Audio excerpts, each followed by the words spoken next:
नमस्कार, स्वागत है आप सभी का रुचि ज्ञान Ganga audio book YouTube channel पर।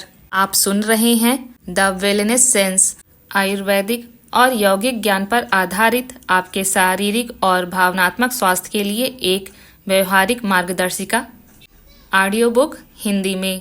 इससे पहले कि हम अध्याय 3 का सफर तय करें, आप सभी से विनम्र निवेदन है कि रुचि ज्ञान गंगा यूट्यूब चैनल को सब्सक्राइब करें, लाइक करें तथा ऑडियो बुक्स को शेयर करें। इसके साथ ही आप अपना फीडबैक हमें कमेंट सेक्शन में जाकर अवश्य दें। आपका फीडबैक हमारे लिए अमूल्य है। तो फिर आइए, वेलनेस सेंस आयुर्वेदिक और यौगिक ज्ञान पर आधारित आपके शारीरिक और भावनात्मक स्वास्थ्य के लिए एक व्यवहारिक मार्गदर्शिका का अध्याय 3 हम शुरू करते हैं। शारीरिक द्रव्य।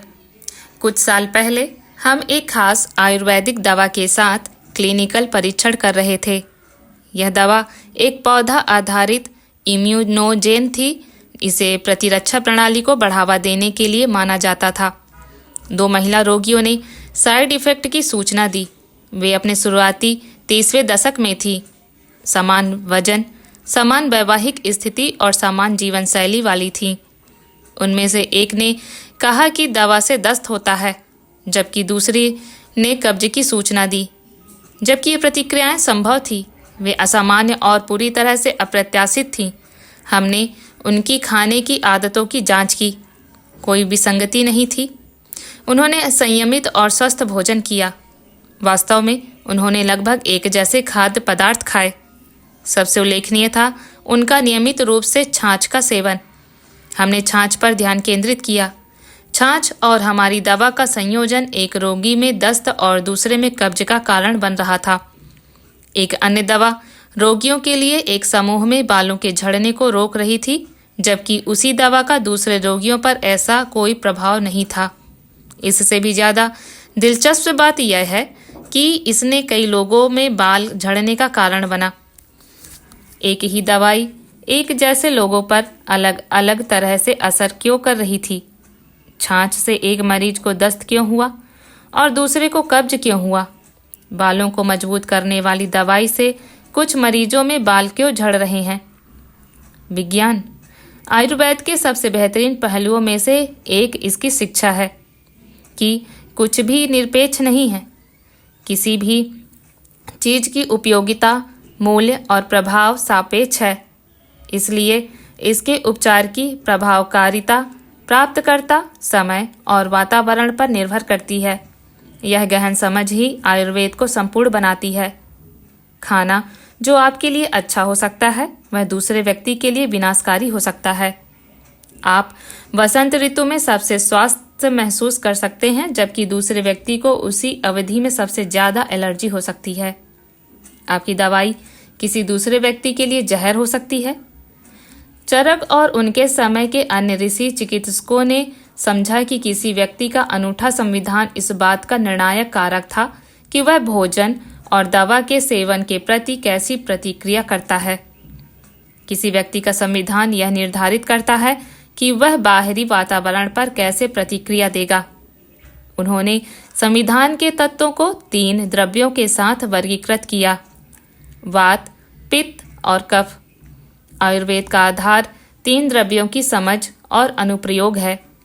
ऋषि चिकित्सकों ने प्रत्येक व्यक्ति के संविधान को उसके शरीर में एक द्रव्य या द्रव्यों के प्रभुत्व के आधार पर भी लेबल किया। इसलिए एक व्यक्ति को 3 द्रव्यों के साथ वर्गीकृत किया जा सकता है: वात, पित्त और कफ। वात, पित्त या कफ या इनका संयोजन। इस अध्याय में मैं 3 द्रव्यों के बारे में विस्तार से बताऊंगा और अगले अध्याय में मैं उनके आधार पर किसी व्यक्ति के शारीरिक गठन पर ध्यान केंद्रित करूंगा। वस्तुतः वात का अर्थ है वायु, पित्त का अर्थ है पित्त या गर्मी और कफ का अर्थ है बलगम। ये पूर्ण अर्थ नहीं है। हालांकि वात, पित्त और कफ केवल 3 शारीरिक द्रव्य नहीं हैं, वे ऊर्जा के 3 रूप भी हैं। वात गतिज ऊर्जा है, पित्त चुंबकीय ऊर्जा है और कफ संभावित ऊर्जा है। 3 द्रव्य हमेशा आपके शरीर की कोशिकाओं को गति में रखते हैं और आपके दिमाग को व्यस्त रखते हैं। वात आपके शरीर में ऊर्जा की गति को संदर्भित करता है। यह पित्त, रक्त उत्सर्जन और बहुत कुछ के प्रवाह को नियंत्रित करता है। आधुनिक शब्दों में पित्त चयापचय है। आपके शरीर में 4 प्रकार की पाचन अग्नि होती है। इस पुस्तक में बाद में चर्चा की गई है। पित्त उन 4 अग्नि की सामूहिक जीवन शक्ति है। पित्त एंजाइमों के कामकाज के पीछे प्राथमिक शक्ति भी है। सभी ग्रंथियों से अतिरिक्त आंतरिक स्राव पित्त द्वारा नियंत्रित होते हैं। आपके शरीर में हर स्तर पर उत्सर्जन की प्रक्रिया होती है। कोशिकीय से लेकर अधिक प्रमुख तक कफ वह शक्ति है जो सभी उत्सर्जनों के लिए जिम्मेदार है, चाहे वह पसीना हो, शौच हो, पेशाब हो, रसखलन हो या कान, नाक और आंख जैसे अन्य शारीरिक छिद्रों से स्राव हो। तीनों द्रव्यों को संस्कृत में दोष कहा जाता है। शाब्दिक रूप से दोष शब्द का अर्थ है दोष या असुविधा। इसका अर्थ परिवर्तन और रुग्णता भी है। ऋषि चिकित्सकों ने तीनों द्रव्यों के लिए सावधानी से दोष शब्द चुना है, क्योंकि जब द्रव्य संतुलन में होते हैं तो आपका शरीर स्वस्थ और सामान्य होता है। जब एक या अधिक द्रव्य संतुलन से बाहर हो जाते हैं तो शरीर अपना संतुलन खो देता है। वही द्रव्य बीमारियों के जनक बन जाते हैं। इसलिए दोष शब्द दोष अपराधी। जब दोष संतुलित होते हैं तो शरीर का रोगग्रस्त होना असंभव है। इनमें से किसी एक के खराब होने पर ही शरीर में रोग पनपता है। दोषों के विचार, संतुलन या असंतुलन आपके शारीरिक स्वास्थ्य या उसकी कमी को निर्धारित करता है। चाहे रोगी को सामान्य सर्दी हो या कोलन कैंसर, इसका कारण और उपचार तीनों द्रव्यों के संतुलन में निहित है। हालांकि पूर्ण उपचार केवल 3 द्रव्यों के बारे में नहीं है। 3 शारीरिक द्रव्य 3 मानसिक द्रव्यों के साथ मिलकर काम करते हैं। मैं इस पुस्तक के बाद में इस पर चर्चा करूंगा। अंग्रेजी भाषा में कोई भी शब्द चाहे कितना भी लंबा, जटिल या कठिन क्यों न हो, वह वर्णमाला के बाहर मौजूद नहीं हो सकता। उसमें स्वर और व्यंजन अवश्य होने चाहिए। इसी तरह किसी बीमारी की अवस्था, गंभीरता और प्रकृति चाहे जो भी हो, वह केवल 3 कारण द्रव्यों से ही संबंधित हो सकती है। किसी दोष के प्रभुत्व से उसकी अपनी प्रकृति के अनुरूप शारीरिक विकार हो सकता है। प्रत्येक दोष के 7 मुख्य गुण हैं। नीचे दी गई तालिका देखें। 3 दोष और उनके गुण वात, पित्त, कफ, शुष्क, चिकना, तैलीय, ठंडा, गर्म, ठंडा, हल्का, गर्म, भारी, सूक्ष्म, तरल, चिपचिपा, गतिज, अम्लीय, भारी, सबलाइन, मोबाइल, स्थिर, रूखा, तीखा और मीठा। एक दिलचस्प सवाल यह है, इन गुणों का क्या मतलब है? और भी महत्वपूर्ण बात, इनका आपके लिए क्या मतलब है? वास्तव में प्राचीन आयुर्वेदिक ग्रंथ चरक संहिता में चरक ने इन गुणों को अलग अलग परिभाषित नहीं किया है। दोषों की विशेषताओं को निर्दिष्ट करने वाले प्रत्येक श्लोक में अगली पंक्ति कहती है कि यदि आप ऐसे पदार्थों का सेवन करते हैं जो दोष के गुणों के विपरीत हैं, तो यह दोष के कारण होने वाले विकार से तुरंत राहत दिलाएगा। उदाहरण के लिए, बिगड़ा हुआ पित्त अपच का कारण बन सकता है। यदि आप पित्त के गुणों को देखें तो यह गर्म, अम्लीय, तीखा आदि होता है। अब यदि आप कुछ ऐसा खाते हैं जो ठंडा और क्षारीय है, तो आपको अपच से लगभग तुरंत राहत मिलेगी। दोष पूरी तरह से 5 महान तत्वों पर निर्भर है। जब तक आप शरीर हैं, 5 तत्व सक्रिय और सक्रिय रहेंगे। दोष तब भौतिक रूप धारण करते हैं जब वे रोगजनक या रोग संबंधी कारकों के कारण कार्बनिक उत्सर्जन में बदल जाते हैं। वात वायु के रूप में आंतों की गैस में बदल सकता है। पित्त अपच का कारण बन सकता है। साथ में वे नाराजगी या एसिड भाटा का कारण बन सकते हैं। कफ बलगम में बदल सकता है। यह महत्वपूर्ण धमनियों को अवशिष्ट वसा के रूप में आसानी से अधिक गंभीर हो सकता है। जब दोष संतुलन में होते हैं तो आपका शरीर अपने स्वास्थ्य के चरम पर होता है। कुछ लोगों में एक दोष हावी होता है। वास्तव में एक दोष लगभग हमेशा दूसरों की तुलना में अधिक सक्रिय होता है। जब कोई भी एक दोष खराब होता है तो शरीर में एक संबंधित बीमारी प्रकट होती है। हालांकि कुछ मामलों में तीनों दोष खराब हो सकते हैं। ऐसी स्थिति को सन्निपात कहा जाता है। सन्ना का अर्थ है उदास, सुस्त और कमजोर, और पात का अर्थ है पतन या मृत्यु। सन्निपात का अर्थ है स्थिति गंभीर है और तत्काल ध्यान देने की आवश्यकता है। यदि रोगी का इलाज नहीं किया जाता है तो विकार एक लाइलाज पुरानी बीमारी, यहाँ तक कि मृत्यु का कारण बन सकता है। मुझे तीनों दोषों में से प्रत्येक के बारे में विस्तार से बताना चाहिए। पहला है वात। वात वायु और आकाश के तत्वों से बना है। यह आपके शरीर में सभी गति के पीछे की शक्ति है। वात ठंडा, हल्का और प्रेरक है।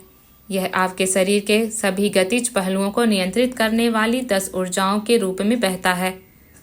जब वात संतुलित होता है तो आपकी वाणी, आपकी चाल, आपकी नजरें और आपके अंगों की हरकतें सभी संतुलित, न्यूनतम और सुंदर होती है।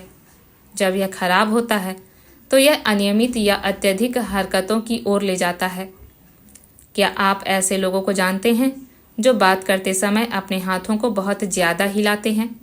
इसका एक कारण उनके शरीर में असंतुलित वात होता है। आपके शरीर में 6 प्रवाह होते हैं।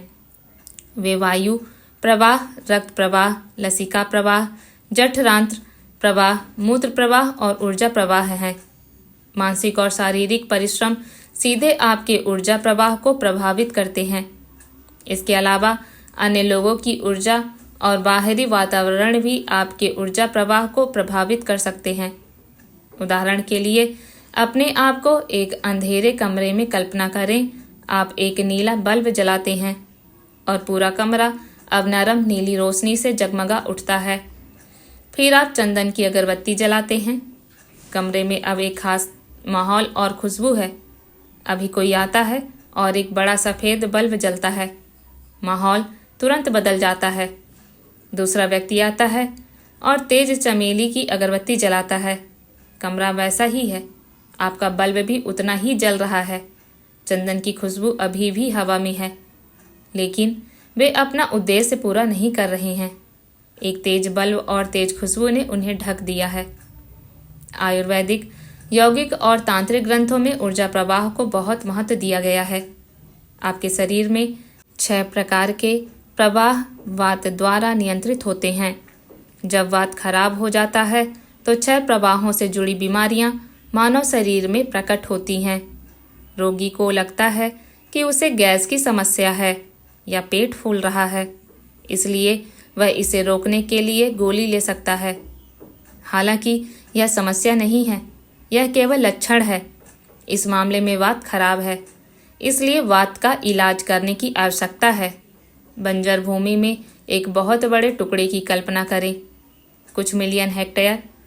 आप उस भूमि के बीच में हैं। वहाँ कोई पानी नहीं है, कोई पेड़ नहीं है और कोई मवेशी नहीं है। अब कल्पना करें कि हवा बह रही है, लेकिन रुकिए, आपका मन क्या देखना और महसूस करना चाहता है? अगर आप धूप वाले दिन के बारे में सोचते हैं तो वह हवा गर्म और शुष्क लगेगी। बारिश के दिन यह ठंडी और नम लगेगी।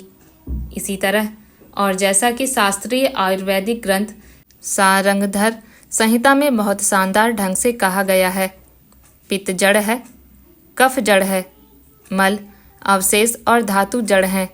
बादलों की तरह वे वायु, वात या हवा द्वारा ले जाए जाने पर वहीं चले जाते हैं। इसलिए जब तक पित्त या कफ पहले से ही दूषित ना हो, असंतुलित वात कोई नुकसान नहीं करता। यदि पित्त अशांत है और वात बिगड़ जाता है तो यह गैस का कारण बनेगा। यदि वात बिगड़ता नहीं है तो पित्त का असंतुलन केवल अपच या एसिडिटी का कारण बनेगा। आंखों की साधारण फड़कन से लेकर मन की स्थायी अस्थिरता तक कई तरह के लक्षण वात के कारण होते हैं। वात दृढ़ता से और जल्दी प्रकट हो सकता है। यह आसानी से एक छोटी सी बीमारी को जानलेवा खतरे में बदल सकता है, जैसे हवा का झोंका एक छोटी सी लौ को जंगल की आग में बदल सकता है। वात को रोगराज कहा जाता है, जो सभी रोगों का राजा है। अब दूसरा है पित्त। पित्त का प्राथमिक गुण ऊष्मा है। यह मुख्य रूप से अग्नि तत्व से बना है। इसका द्वितीयक तत्व जल है। पित्त गर्म, अम्लीय और तीखा होता है। यह एंजाइम और हार्मोन के उत्पादन के लिए जिम्मेदार है। शरीर की सभी ग्रंथियां पित्त के कारण स्रावित होती हैं। आधुनिक चिकित्सा विज्ञान में पित्त संपूर्ण रूप से चयापचय का प्रतिनिधित्व करता है।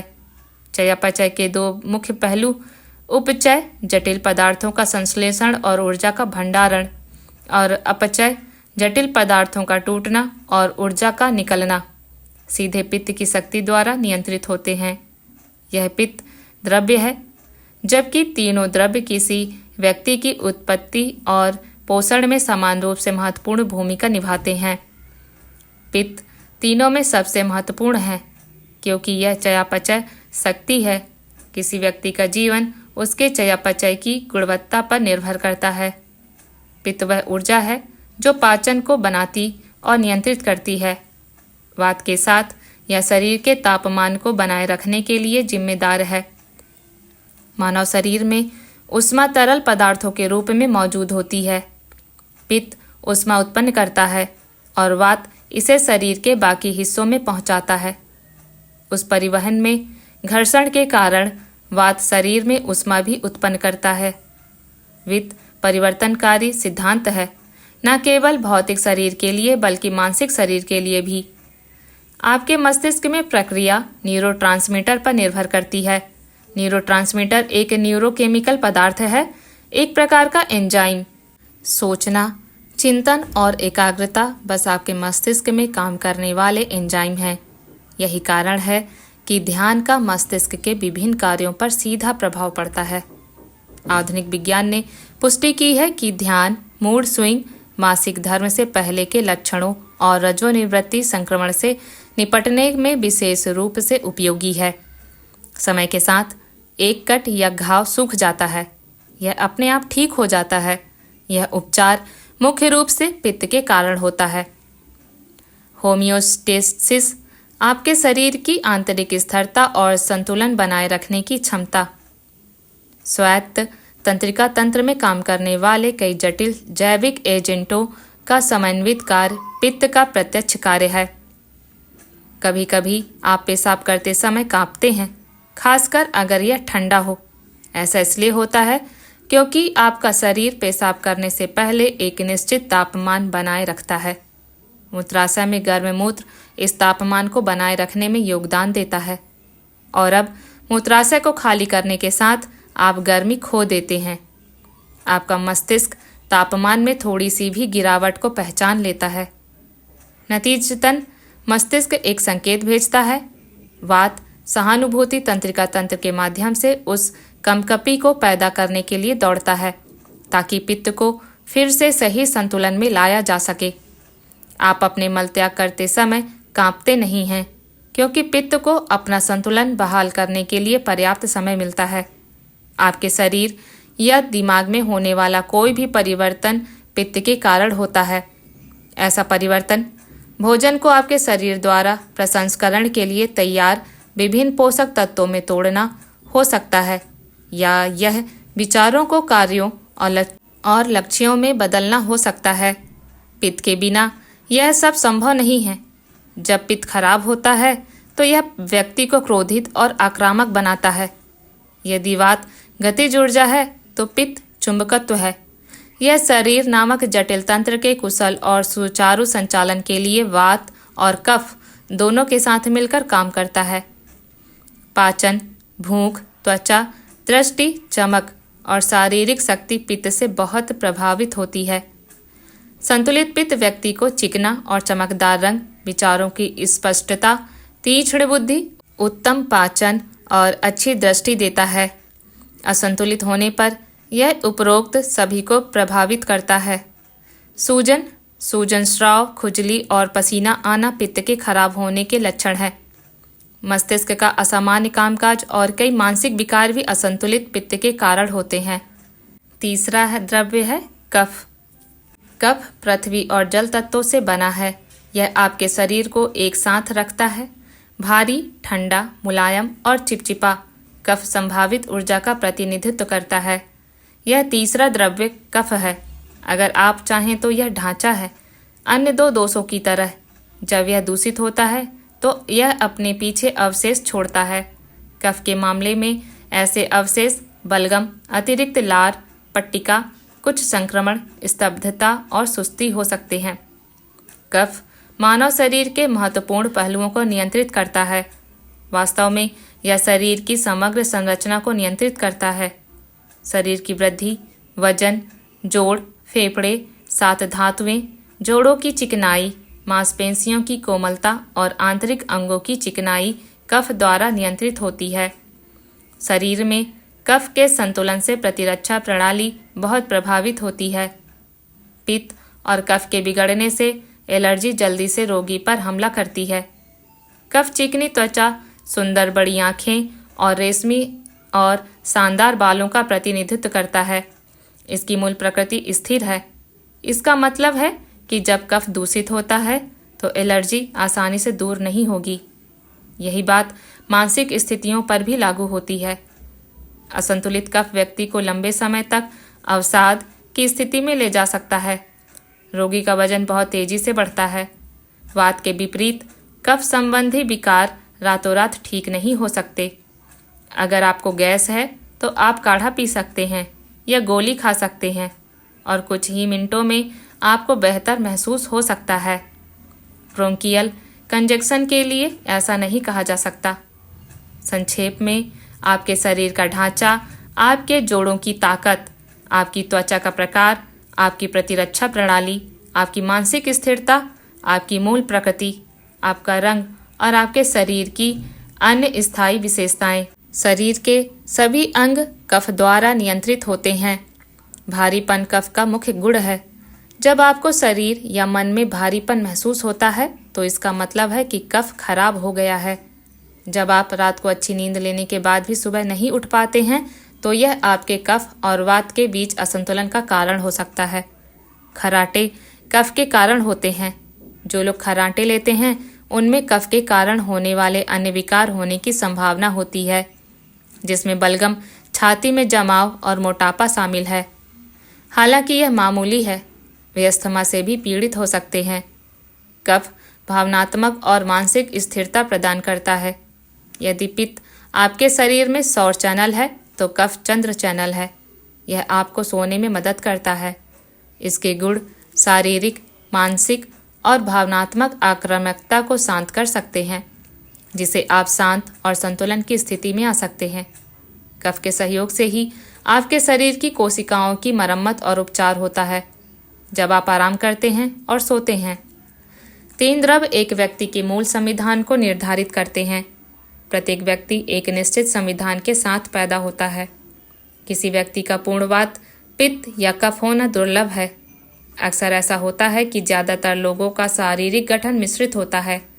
हालांकि आप अपने अंतर्निहित शारीरिक गठन को नहीं बदल सकते, लेकिन आप अपने खाने की आदतों और अपनी जीवन शैली को अपने शारीरिक गठन के हिसाब से बदल सकते हैं। यह शारीरिक और मानसिक रूप से स्वस्थ रहने का सबसे आसान तरीका है। आयुर्वेद कई कारकों के आधार पर आपके शारीरिक गठन का पता लगाने की विधि बताता है। यदि आपको हमारे ऑडियो बुक्स पसंद आए तो कृपया हमें अपना फीडबैक देना ना भूलें। आपके कमेंट्स हमें और बेहतर कंटेंट बनाने की प्रेरणा देते हैं। अपने विचार नीचे कमेंट बॉक्स में लिखें और अगर आपको हमारा कंटेंट अच्छा लगे तो हमारे चैनल को सब्सक्राइब करना ना भूलें। अपने दोस्तों एवं प्रियजनों के साथ ऑडियो बुक्स को जरूर शेयर करें। धन्यवाद।